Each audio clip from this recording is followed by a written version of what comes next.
नमस्कार दोस्तों। आज के वीडियो में हम इंजन के प्रमुख पार्ट्स के विषय में जानेंगे।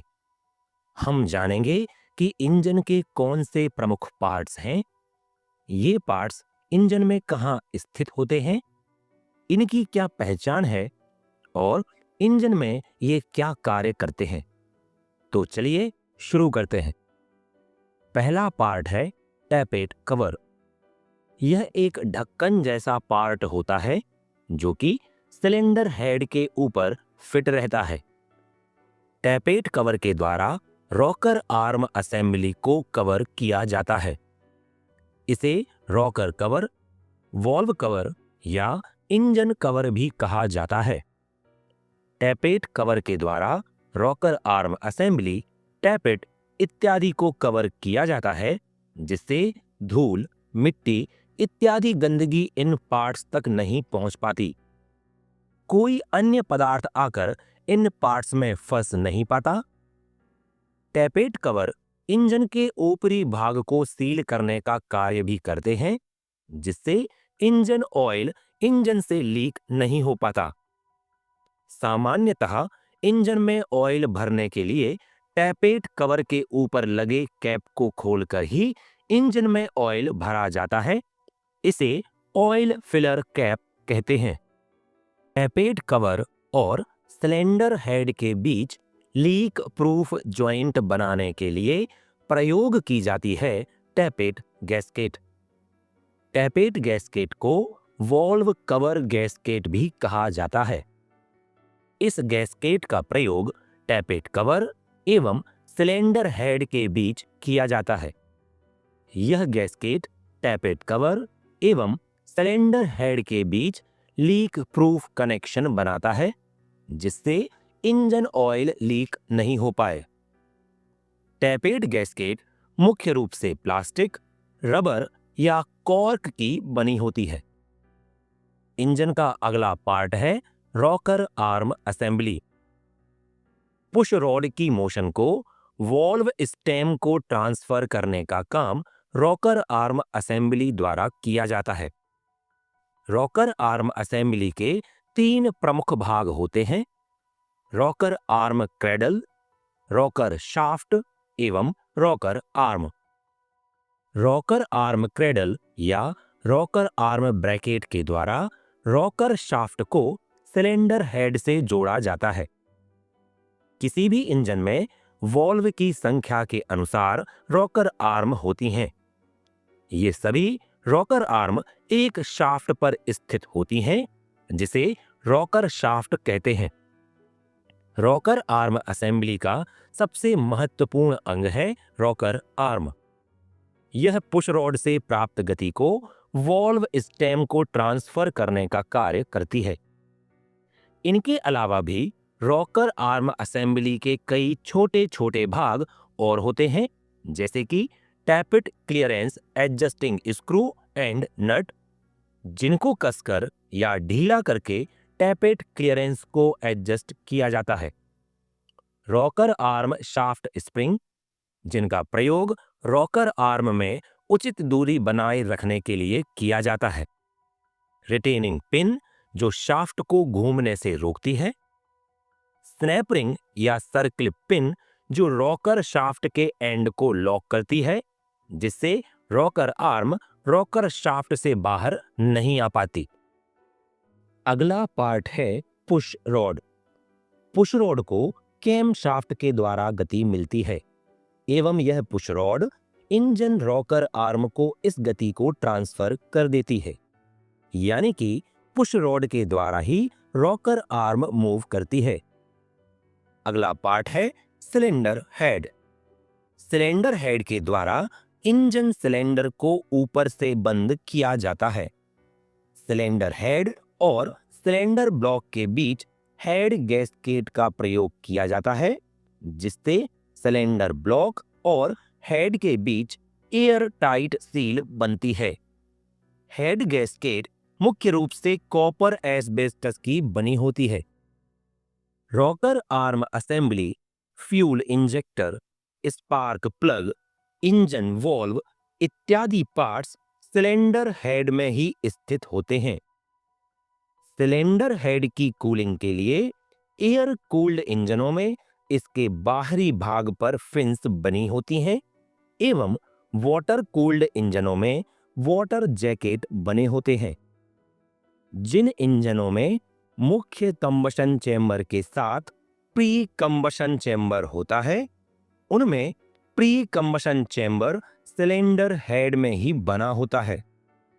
इनलेट एवं एग्जॉस्ट मैनिफोल्ड के लिए पैसेज भी सिलेंडर हेड में बने होते हैं। अगला पार्ट है इंजन वॉल्व। इंजन में मुख्य रूप से दो प्रकार के वॉल्व प्रयोग किए जाते हैं, इनलेट वॉल्व एवं एग्जॉस्ट वॉल्व। इनलेट वॉल्व के द्वारा इंजन में हवा या हवा एवं पेट्रोल के मिश्रण का आवागमन नियंत्रित किया जाता है। डीजल इंजन में इनलेट वॉल्व के खुलने पर ही हवा सिलेंडर में प्रवेश करती है। पेट्रोल इंजन में इनलेट वॉल्व के खुलने पर पेट्रोल एवं हवा का मिश्रण सिलेंडर में प्रवेश करता है। इनलेट वॉल्व मुख्यतः निकेल क्रोमियम स्टील के बने होते हैं। एग्जॉस्ट वॉल्व के द्वारा फ्यूल के जलने से उत्पन्न गैसें यानी एग्जॉस्ट गैसें सिलेंडर से बाहर निकलती हैं। एग्जॉस्ट वॉल्व मुख्यतः ऑस्टेनाइट स्टील या सिलिकॉन नाइट्राइड के बने होते हैं। अगला पार्ट है वॉल्व सीट।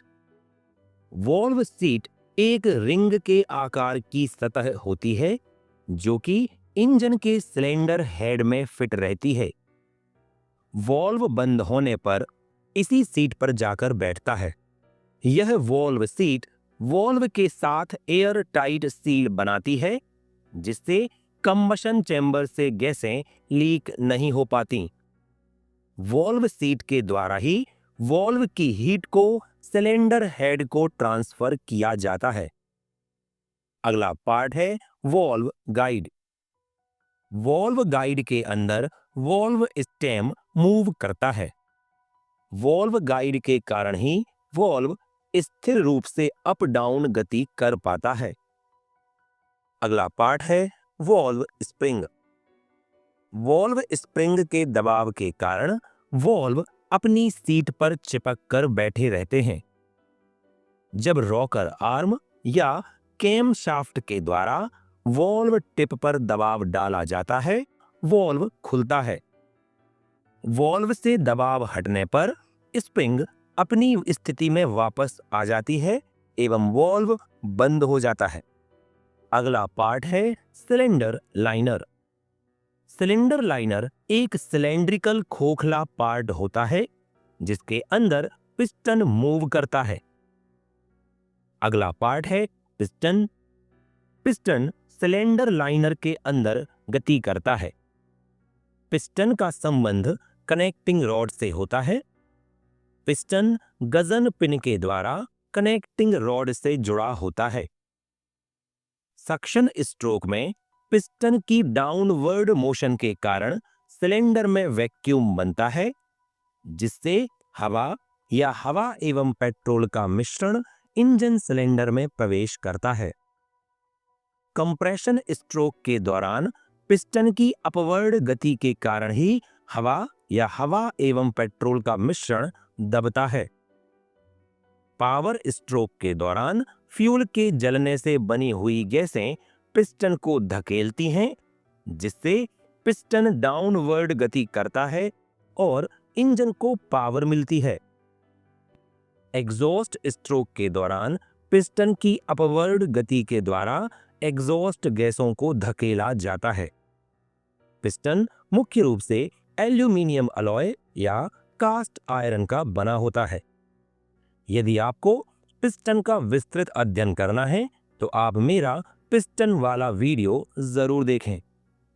इस वीडियो में हम जिन भी पार्ट्स की स्टडी कर रहे हैं उनके विस्तृत वीडियो मैंने बनाए हुए हैं।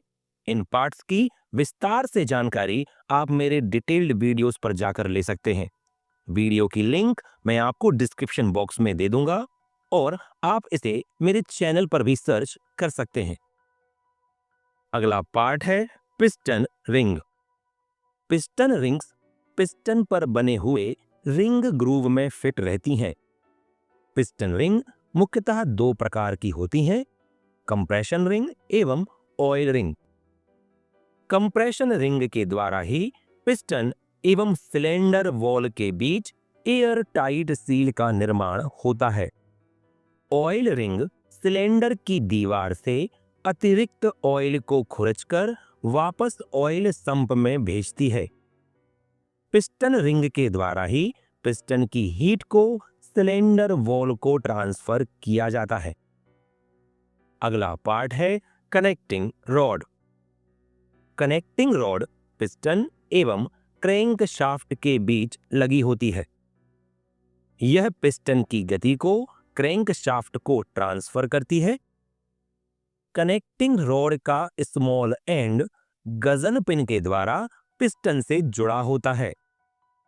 कनेक्टिंग रॉड का बिग एंड क्रैंक पिन के द्वारा क्रैंक शाफ्ट से जुड़ा रहता है। अगला पार्ट है क्रैंक शाफ्ट। क्रैंक शाफ्ट के द्वारा ही पिस्टन की रेसिप्रोकेटिंग गति यानी ऊपर नीचे की गति को रोटरी गति यानी वृत्तीय गति में बदला जाता है। इंजन में प्रयोग होने वाले लगभग सभी रोटेटिंग पार्ट्स को क्रैंक शाफ्ट के द्वारा ही गति मिलती है। क्रैंक शाफ्ट के फ्रंट एंड पर एक पुली एवं रियर एंड पर फ्लाई व्हील स्थित होता है। अगला पार्ट है कैम शाफ्ट। कैम शाफ्ट पर कैम्स स्थित होते हैं। ये कैम पुश रॉड को गति देते हैं जिससे इंजन वाल्व खुलते एवं बंद होते हैं। कुछ इंजनों में कैम सीधे ही वाल्व को गति प्रदान करते हैं।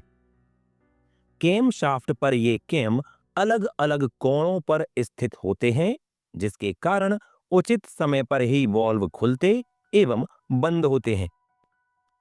कैम शाफ्ट को क्रैंक शाफ्ट के द्वारा गति मिलती है।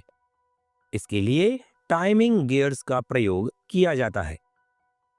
कैम गियर में दांतों की संख्या यानी number of teeth crank gear से दुगनी होती है, जिससे कैम शाफ्ट की गति क्रैंक शाफ्ट से आधी होती है। अगला पार्ट है स्पार्क प्लग। स्पार्क प्लग का प्रयोग पेट्रोल इंजनों में किया जाता है। स्पार्क प्लग के द्वारा स्पार्क उत्पन्न करके कंप्रेशन स्ट्रोक के अंत में पेट्रोल एवं हवा के मिश्रण को जलाया जाता है। अगला पार्ट है डिस्ट्रीब्यूटर। पेट्रोल इंजन में फायरिंग ऑर्डर के अनुसार स्पार्क प्लग को करंट सप्लाई करने के लिए डिस्ट्रीब्यूटर का प्रयोग किया जाता है। अगला पार्ट है diesel fuel injector. Diesel fuel injector का प्रयोग फ्यूल को कंबशन चैम्बर में स्प्रे करने के लिए किया जाता है। फ्यूल इंजेक्टर डीजल को महीन फुहार में बदलकर उसका छिड़काव करता है। अगला पार्ट है fuel injection pump. Fuel injection pump के द्वारा हाई प्रेशर के साथ फ्यूल की सप्लाई फ्यूल इंजेक्टर को की जाती है। Fuel injection pump fuel filter से आने वाले फ्यूल का प्रेशर बढ़ाकर उसे इंजेक्टर को भेजता है। फायरिंग ऑर्डर के अनुसार उचित समय पर और उचित मात्रा में इंजेक्टर को फ्यूल की सप्लाई करना एफआईपी का कार्य होता है। एफआईपी से फ्यूल को इंजेक्टर तक भेजने के लिए हाई प्रेशर फ्यूल लाइन का प्रयोग किया जाता है। अगला पार्ट है fly wheel. Fly wheel crank shaft के पिछले भाग यानी रियर एंड पर लगा होता है। यह पावर स्ट्रोक के समय प्राप्त होने वाली ऊर्जा को स्टोर करता है एवं बाकी स्ट्रोक्स के समय यह ऊर्जा प्रदान करता है, जिससे अन्य स्ट्रोक्स के दौरान भी क्रैंक शाफ्ट और पिस्टन को गति मिलती है। फ्लाई व्हील क्रैंक शाफ्ट को बैलेंस करने का कार्य भी करता है। अगला भाग है टाइमिंग बेल्ट या चेन। टाइमिंग गियर्स यानी कि कैमशाफ्ट गियर और क्रैंकशाफ्ट गियर को आपस में जोड़ने के लिए प्रयोग होने वाले बेल्ट या चेन को टाइमिंग बेल्ट या टाइमिंग चेन कहते हैं। अगला भाग है ऑयल पेन या oil sump. Oil sump crank case के नीचे फिट रहता है। इसमें इंजन ऑयल एकत्रित रहता है। संप एवं क्रैंक केस के बीच में ऑयल सील का प्रयोग किया जाता है। अगला भाग है ऑयल पंप। ऑयल संप से इंजन ऑयल को खींचकर इंजन के विभिन्न पार्ट्स को सप्लाई करने के लिए ऑयल पंप का प्रयोग किया जाता है। अगला भाग है ऑयल फिल्टर। ऑयल की गंदगी को साफ करने के लिए ऑयल फिल्टर का प्रयोग होता है। अगला भाग है ऑयल स्टेनर। ऑयल संप में ऑयल पंप के पहले एक छन्नी लगी होती है जो ऑयल में उपस्थित मोटी गंदगी को साफ करती है। अगला भाग है इनटेक मैनिफोल्ड। डीजल इंजन में एयर फिल्टर से आने वाली साफ हवा को इनलेट मैनिफोल्ड में भेजा जाता है, जिसका संबंध सिलेंडर हेड के द्वारा इनलेट वॉल्व से होता है। यह हवा इनलेट मैनिफोल्ड के माध्यम से इनलेट वॉल्व के द्वारा इंजन सिलेंडर में पहुंचती है। पेट्रोल इंजन में हवा एवं पेट्रोल का मिश्रण इनलेट मैनिफोल्ड के द्वारा इनलेट वॉल्व से होते हुए सिलेंडर में पहुंचता है। अगला भाग है एग्जॉस्ट मैनिफोल्ड। इंजन के सभी सिलेंडरों से एग्जॉस्ट गैसों को एकत्रित करके एग्जॉस्ट पाइप में भेजने का कार्य एग्जॉस्ट मैनिफोल्ड के द्वारा किया जाता है। अगला भाग है टर्बोचार्जर या सुपरचार्जर। सक्शन स्ट्रोक के दौरान इंजन सिलेंडर में अधिक मात्रा में हवा सप्लाई करने के लिए टर्बोचार्जर या सुपरचार्जर का प्रयोग किया जाता है। अगला भाग है वाटर पंप। रेडिएटर से कूलेंट को वाटर जैकेट में भेजने के लिए वाटर पंप का प्रयोग किया जाता है। अगला भाग है रेडिएटर। वाटर जैकेट के चारों ओर घूमने वाला कूलेंट गर्म होकर रेडिएटर में पहुंचता है। रेडिएटर में इस गर्म कूलेंट को ठंडा किया जाता है एवं वापस इंजन के चारों तरफ बने वाटर जैकेट में भेज दिया जाता है। अगला भाग है थर्मोस्टेट वॉल्व। जब तक इंजन कूलेंट का तापमान लगभग 80 डिग्री सेंटीग्रेड नहीं हो जाता, थर्मोस्टेट वॉल्व बंद रहता है एवं कूलेंट वाटर जैकेट में ही घूमता रहता है। जब कूलेंट का तापमान 80 डिग्री सेंटीग्रेड हो जाता है, थर्मोस्टेट वॉल्व खुल जाता है एवं कूलेंट रेडिएटर में जाने लगता है, जिससे कूलिंग सिस्टम अपना कार्य करना प्रारंभ कर देता है। अगला भाग है कूलेंट रिजर्वायर। इस टैंक में कूलेंट एकत्रित रहता है। इसमें मैक्स एवं मिनिमम के निशान लगे होते हैं। कूलेंट की मात्रा मिनिमम से अधिक एवं मैक्सिमम के बराबर या उससे कम होनी चाहिए। अगला भाग है रेडिएटर कैप। रेडिएटर के अपर टैंक में एक कैप लगा होता है जिसे रेडिएटर कैप कहते हैं। इसके द्वारा रेडिएटर में कूलेंट का प्रेशर बना रहता है एवं कूलेंट कम होने पर खाली जगह को भरने के लिए हवा इसी कैप में बने वेंट से प्रवेश करती है। अगला भाग है रेडिएटर हॉज। रेडिएटर से वाटर जैकेट और वाटर जैकेट से रेडिएटर में कूलेंट भेजने के लिए रेडिएटर हॉज का प्रयोग होता है। अगला भाग है अल्टरनेटर।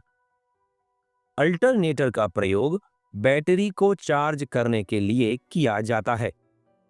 इंजन के चलते समय अल्टरनेटर से बिजली उत्पन्न की जाती है, जिससे बैटरी चार्ज होती है। Starter motor. स्टार्टर मोटर का प्रयोग इंजन को स्टार्ट करने के लिए किया जाता है। इसके लिए फ्लाई व्हील पर एक रिंग गियर चढ़ा होता है। इसी गियर का संबंध स्टार्टर मोटर से होता है। स्टार्टर मोटर इसी गियर से जुड़कर फ्लाई व्हील को घुमाती है, जिससे इंजन स्टार्ट होता है। अगला भाग है कार्बोरेटर। वर्तमान समय में कार्बोरेटर का प्रयोग टू व्हीलर्स में किया जा रहा है। कार्बोरेटर का प्रयोग पेट्रोल इंजनों में हवा एवं पेट्रोल का मिश्रण तैयार करने में किया जाता है। अगला भाग है एयर फिल्टर। इंजन सिलेंडर में प्रवेश करने वाली हवा की गंदगी को साफ करने के लिए एयर फिल्टर का प्रयोग किया जाता है। अगला भाग है फ्यूल फिल्टर। फ्यूल की गंदगी को साफ करने के लिए फ्यूल फिल्टर का प्रयोग होता है। अगला भाग है ऑयल फिल्टर। ऑयल फिल्टर का प्रयोग इंजन ऑयल की गंदगी को साफ करने में किया जाता है। अगला भाग है फ्यूल पंप। फ्यूल टैंक से फ्यूल की सप्लाई करने के लिए फ्यूल पंप का प्रयोग होता है। फ्यूल पंप के द्वारा फ्यूल को टैंक से फ्यूल फिल्टर में भेजा जाता है। अगला भाग है oil dipstick. Oil dipstick के द्वारा ऑयल संप में उपस्थित ऑयल की मात्रा को मापा जा सकता है। डिप स्टिक में मैक्सिमम और मिनिमम के निशान लगे होते हैं। ऑयल की मात्रा मिनिमम से कम नहीं होनी चाहिए। अगला भाग है फ्यूल रिटर्न लाइन। इंजेक्टर में पहुंचने वाले एक्स्ट्रा फ्यूल को वापस भेजने के लिए फ्यूल रिटर्न लाइन का प्रयोग किया जाता है। इस रिटर्न लाइन के द्वारा फ्यूल को फ्यूल फिल्टर, FIP या फ्यूल टैंक में भेज दिया जाता है। अगला भाग है ग्लो प्लग या हीट प्लग। इंजन स्टार्ट करते समय कंबशन चेंबर को गर्म करने के लिए ग्लो प्लग या हीट प्लग का प्रयोग किया जाता है। तो आज की वीडियो में हमने इंजन से संबंधित कुछ पार्ट्स के विषय में चर्चा की। इन सभी पार्ट्स का हमें विस्तार से अध्ययन करना चाहिए और इसके साथ ही अन्य पार्ट्स के विषय में भी जानना बेहद जरूरी है। इसके लिए आप मेरे द्वारा बनाए गए डिटेल्ड वीडियोस जरूर देखें। आप मेरे चैनल के वीडियोस या प्लेलिस्ट में जाकर इन सभी पार्ट्स के विषय में विस्तार से जान सकते हैं। वीडियो आपको कैसा लगा यह कमेंट करके हमें जरूर बताएं। इस वीडियो को अपने सभी दोस्तों में शेयर करके इस चैनल को सब्सक्राइब भी जरूर करें। तो मिलते हैं अगले वीडियो में एक और महत्वपूर्ण जानकारी के साथ। जय हिंद।